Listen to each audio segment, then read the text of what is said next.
자, 유형자산의 손상 보겠습니다. 자, 우리가 이제 회수 가능액이라는 게 나오는데, 뭐 공정가치 개념이다 이렇게 보시면 돼요. 자, 유형자산의 어떤 손상에 대해서 발생하게 되면은 회수 가능액이 떨어졌다, 손상, 차손, 단기손익. 또 오르게 되면은 또 환입 잡아서 단기손익. 자, 그런 처리가 자, 유형자산에 대해서 들어가게 되는데,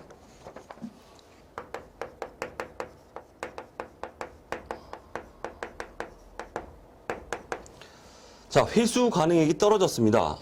객관적인 증거가 있다. 장부가와 비교를 하죠.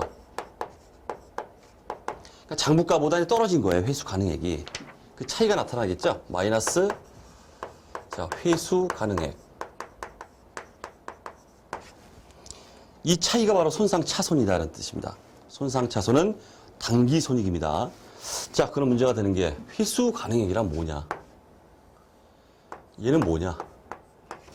자, 둘 중 큰 금액으로 가라 이렇게 되어 있습니다. 맥시멈. 자, 순공정가치. 다음 사용가치. 둘 중 큰 금액으로 가라. 그럼 또 순공정가치가 뭐냐 또 나오죠? 사용가치가 뭐냐? 자, 요거는 매각할 때 매각 금액이 있겠죠? 매각액. 매각액에서 그 처분과 관련된 부대 원가를 차감한 금액, 처분 부대 원가. 다 예상액이에요, 예상액. 자, 이걸 순공정가치로 하라, 이렇게 되어 있습니다. 그 다음 사용가치는 이 유형자산을 사용함으로 인해서 기대되는 미래 현금 흐름.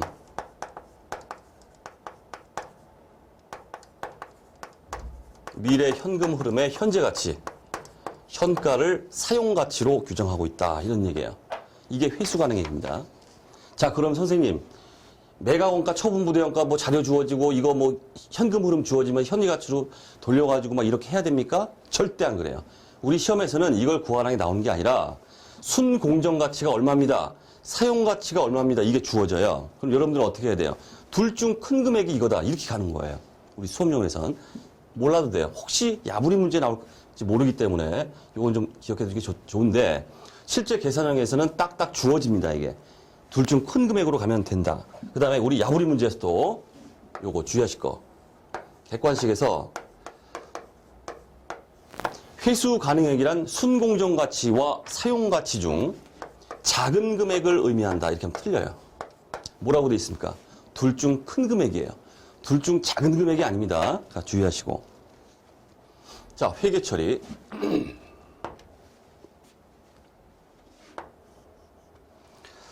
자, 손상차손 잡습니다. 손상차손. 단기손익이라고 했죠? 단기손익이에요.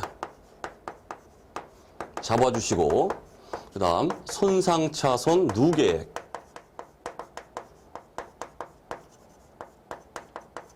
자, 요거는 자산에서 차감해요.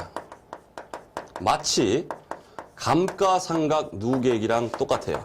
자, 그렇기 때문에 재무상태표에 표시되는 만약 건물이 있다 그러면은 밑에 감가상각 누계액 얼마, 손상차손 누계액 차감해서 얼마, 두 개가 나타나요. 두 개가.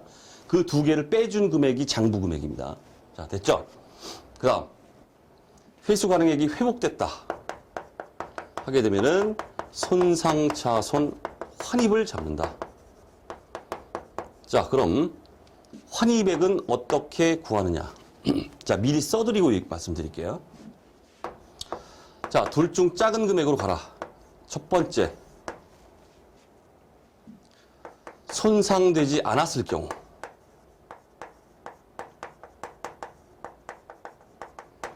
않았을 경우에 손상이란 자체가 없었다. 그럴 경우에 정상적으로 감가상각을 했다. 그럴 경우에 장부가에서 장부가와 두 번째 회수 가능액. 자, 여기서 손상을 정상적으로 진행시켜 왔습니다. 손상차손 인식하고 쭉 해왔을 때 그 손상 후 장부 금액을 빼요. 장부가. 이게 손상차손 환입액이에요. 자, 이게 의미하는 바는 뭐냐면은 바로 얘를 한도로 해서 환입하라 이런 얘기예요. 정상적으로 감가상각을 했을 경우에 장부가 걔를 넘어가서 환입을 잡으면 안 된다 이런 뜻이에요. 의미가 둘 중 작은 거에서 손상 후 장부가와 비교하라 이 얘기는. 자, 이렇게 확실하게 이제 숙지를 하시고 그다음 회계 처리. 자, 환입액만큼을 손상차손 누계액을 감액시킵니다. 손상차손 누계액을 없애주시고 그 다음에 손상차손 환입이다. 역시 당기손익이에요. 뭐 수익이 되겠죠, 수익.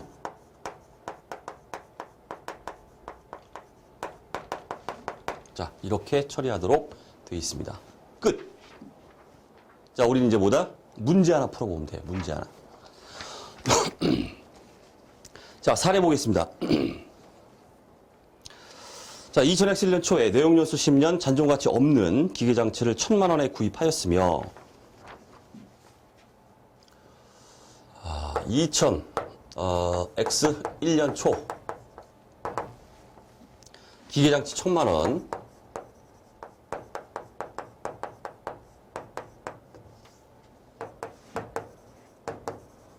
자, 현금 1000만 원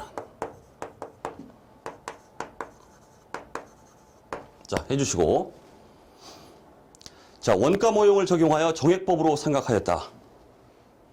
회수 가능액에 대한 자료는 다음과 같다.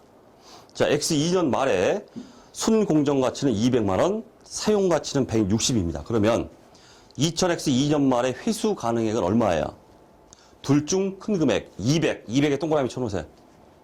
그게 회수 가능액입니다.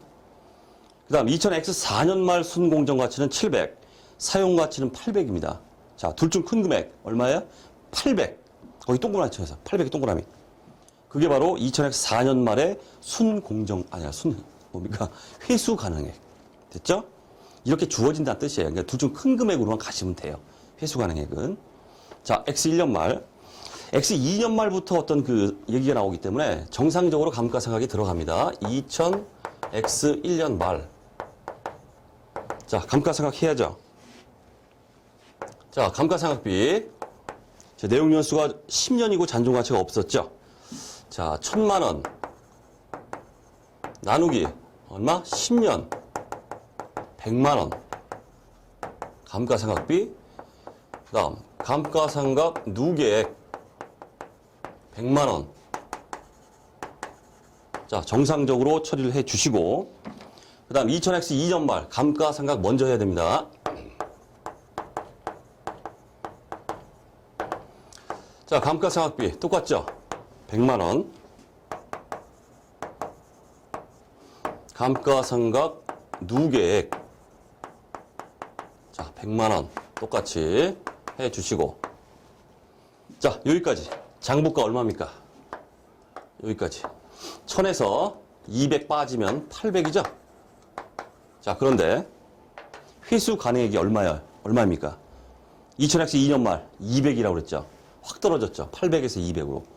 손상 차손 잡아라 이런 얘기예요. 손상 차손 얼마? 손상 차손 장부가 800에서 회수 가능액 200 차감해 주세요. 600입니다. 하고 손상 차손 누계액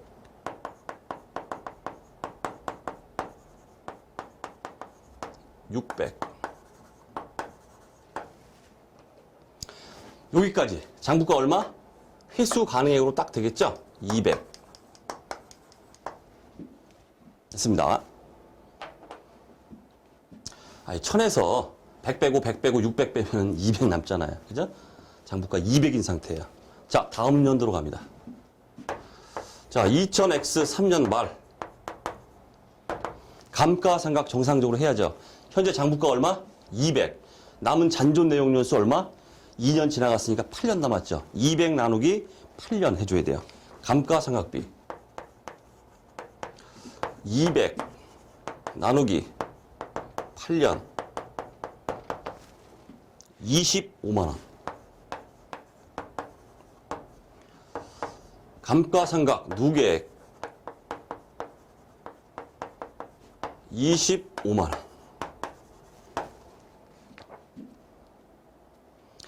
그 다음에 X4년에 가면은 순공정가치 이게 회수 가능액이 800으로 증가하죠. 자, 2000X 4년 말.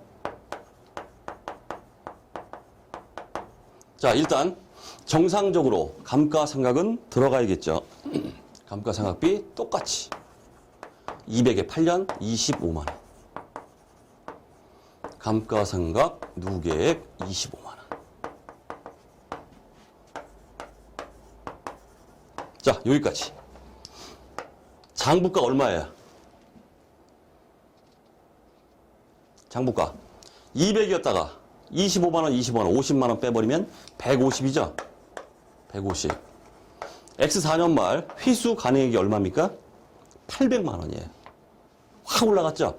150에서 800으로 확 올라갔죠? 환입 잡아야 돼. 자, 환입 잡습니다. 여기다 쓸게요. 환입액을 별도로 써야겠네. 자, 환입액 써보겠습니다.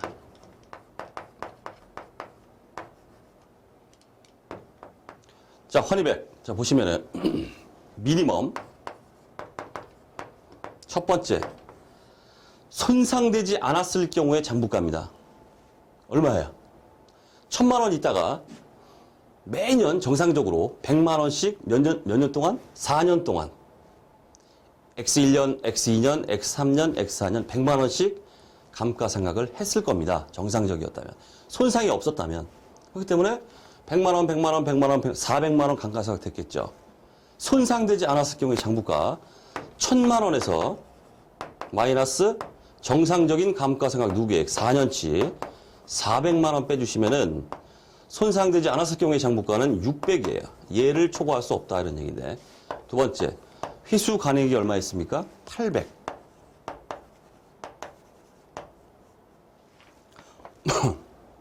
그 다음 마이너스 손상 후에 인식되고 있는 장부가가 지금 얼마입니까? 150이죠. 그걸 차감하세요. 자, 이렇게 하면 둘 중 작은 건 600이죠. 600에서 150 빼면은 환입으로 잡아야 될 금액은 450만 원이다. 됐죠? 자, 그대로 들어갑니다.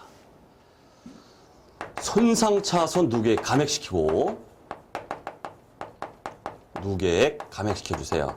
450. 그 다음에 환입 잡아주세요. 손상차손 환입.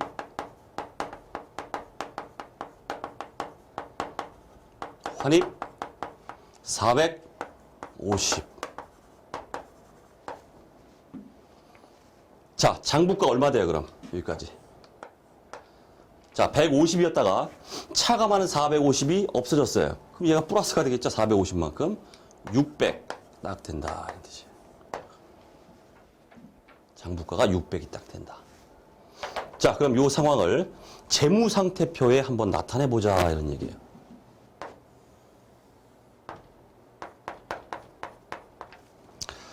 자, 기계장치 취득원가 1000만 원 있었죠. 진짜 600이 되나 좀 보려고 하는 거예요, 지금. 그 다음 감가상각 누계, 그 다음에 손상차손 누계, 두 개가 차감된다고 그랬죠? 손상차손 누계, 두 개가 차감이 돼요. 그리고 장부가가 600이 돼야 돼요. 자, 보겠습니다. 자, 감가상각 누계, 여기 있네요. 또 여기 있죠? 여기 있죠? 여기 있죠? 자, 다 합치면 얼마입니까? 200만 원, 250만 원. 250. 그 다음, 손상차손 누계. 여기 있죠? 또 어디 있어요? 여기 있죠? 600에서 450 차감하면 얼마? 150. 그럼 600 됩니까? 되죠? 되죠? 그렇게 된다. 다 됐습니다. 다 됐습니다. 자, 결국 우리 관건이 뭐다? 손상차손 구하는 건 쉽죠? 하지만 손상차선 환희백을 구하라. 이렇게 하면 조금 이제 복잡해지는 거예요. 왜? 이걸 알고 있어야 돼, 이걸. 손상되지 않았을 경우에 장부가를 초과하지 못한다. 이걸 알고 있어야 되기 때문에 이 한도도 물론 중요하지만 요거죠. 요걸 딱 알고 있으면은 구할 수 있습니다. 헷갈리지 말고 잘 해야 됩니다. 여기 막 잔존 내용에서 남은 거 잘 고려를 하셔야 되고. 손상차선 구하라. very easy. 손상차선 환희백을 구하라. 조금 difficult. 그래도 어려운 분야는 아닙니다. 자, 이렇게 해서 야무지게 정리가 됐습니다. 자, 이번 시간 강의를 마치도록 하겠습니다.